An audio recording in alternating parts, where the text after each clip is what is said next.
Hiya folks, this is another speed painting video by yours truly. This is the first time I'm trying to do some narration, so I hope that it works out okay and you guys like it. Leave me a comment if you have any suggestions or critiques or anything like that. I would really like to hear from you. So today I'm going to be painting some roses, and these roses turned out to be really colorful, and it's actually one of my favorite paintings that I've done so far this year. Maybe even what I've done last year. I don't know, it's close. So anyway, this is technically a mixed media project because I'm using watercolor as well as colored pencil. And I guess it's suiting then that I'm using mixed media paper.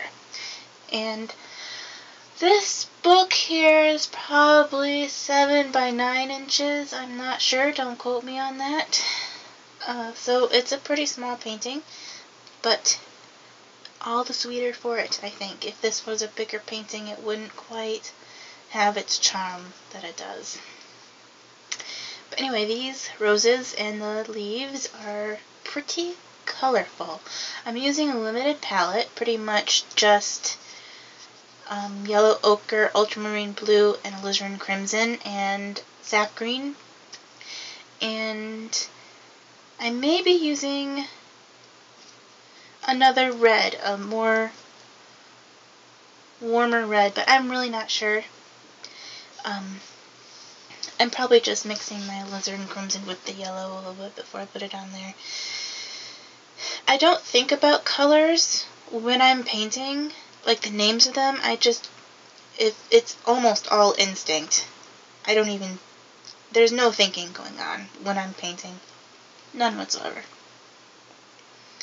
So, when I'm doing these leaves, I'm actually doing it a little bit differently than what I normally would. How I would normally paint leaves is I would paint them a base color and then add in different colors to make it seem more natural looking, or put in some shadows or highlights or whatever. But with those leaves, what I did is I would paint a leaf in the base color and then add some other colors, right? And then, without rinsing off my brush, I just went ahead and painted the next leaf. And that added a lot of variation in color from one leaf to the next. And it really turned out to be really lively and colorful. And I really like it. It's definitely a technique that I'm going to be doing again sometime. I have other speed painting videos where I am using this watercolor underpainting and then colored pencil on top. You can go to my channel and look at those up if you really want to. I would appreciate that if you did, and leave a comment on them. That would be great. So anyway, the idea with these colored pencils on top of the watercolor is to mimic the transitions of the watercolor. So if there's a red watercolor, then I am going to be using a red colored pencil on top. And this is good because you have the ability to keep the lovely liveliness of the watercolor, but also fix areas where you might not like the transitions of the different colors in the watercolor. And I like this technique because I like watercolor. I like the spontaneity it looks like it has, even though it doesn't really. I mean, it takes a lot of control and patience to do watercolor, but it feels like it has spontaneity to it. And colored pencil is hard to achieve with that because it's such a controlled tool to use. So I'm just trying to keep the same feeling that I started with throughout. I think that watercolor is a bit of an art between lost and found edges, and I'm trying to keep that with the colored pencil.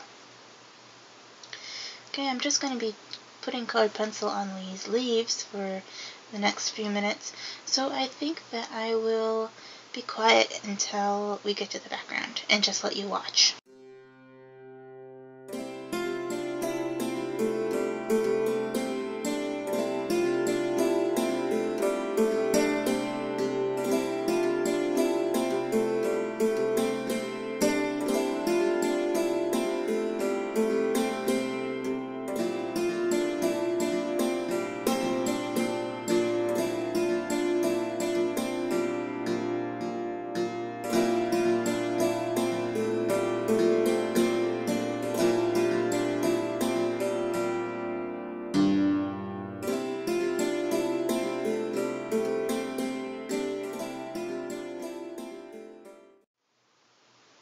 So you might have noticed that I have switched to a paintbrush, and you're thinking, what in the world is she doing?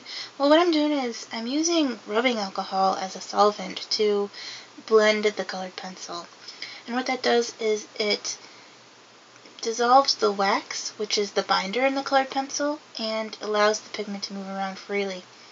And I really should have waited to do that, because now I'm doing the background in watercolor.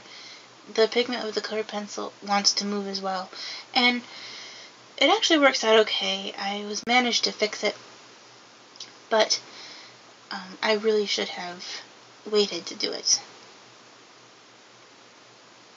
I'm just using a wet and wet technique to do this background. I'm not going to add any colored pencil to it.